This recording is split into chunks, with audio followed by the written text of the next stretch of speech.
দর্শক, এ বিষয়ে বিস্তারিত জানবো। আমাদের সাথে সহকর্মী রহিম রোমন যুক্ত হচ্ছেন কাকরাইল মোড় থেকে।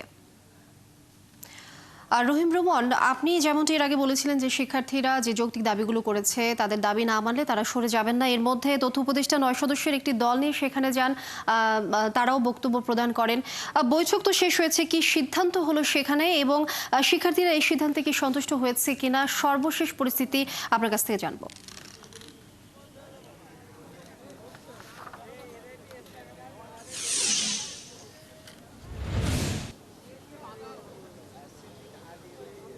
লিনিয়া কোনো মিটিংয়ের যে আলোচনা হয়েছে, কোনো আলোচনায় শিক্ষার্থীরা আসলে সন্তুষ্ট হননি।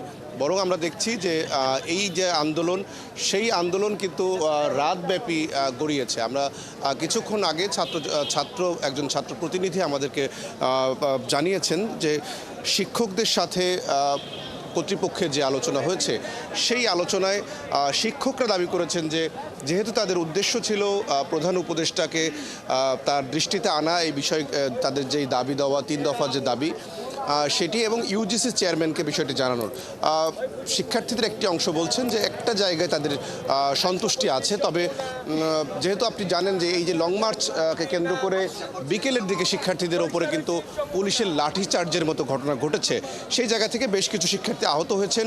শিক্ষার্থীরা কিন্তু আগের যে 3 দফা দাবি তার সাথে আরও একটি সংযুক্তি করেছেন যে এই যে লাঠিচার্জ তাদের ওপরে যৌক্তিক দাবির যে আন্দোলন, সেই আন্দোলনে পুলিশের যে লাঠিচার্জ, সেই লাঠিচার্জেরও প্রতিবাদ জানিয়েছেন এবং তারা এরও সুষ্ঠু সমাধান এবং বিচার দাবি করেছেন।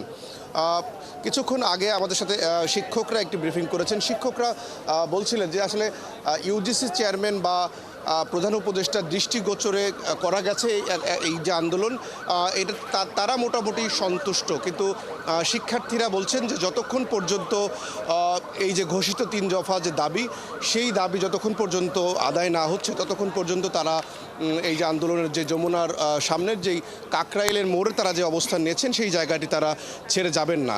এখন পর্যন্ত তাদের সেই অবস্থান স্পষ্ট এভাবেই রয়েছে। আমরা দেখছি যে কাকরাইল মোড়ের বিভিন্ন জায়গায় সারা দিন আন্দোলনরত যে শিক্ষার্থীরা, তারা কিন্তু প্রচণ্ড ক্লান্ত। সেই ক্লান্ত যে শিক্ষার্থীরা, তারা কিন্তু বিভিন্নভাবেই বিশ্রামের চেষ্টা করছেন। আমরা আইনশৃঙ্খলা বাহিনীর সদস্যদেরও দেখছি, তারাও বেশ সতর্ক অবস্থায় রয়েছেন, যদিও এখন পর্যন্ত কোনো বিশৃঙ্খলা বা কোনো ধরনের অ্যাকশনে তাদেরকে যেতে হয়নি। লিনিয়া, আপনি জানেন যে আবাসিক রহিম রোমন, আপনি খবরাখবর রাখুন, আমরা এই বিষয়ে আরও জানবো।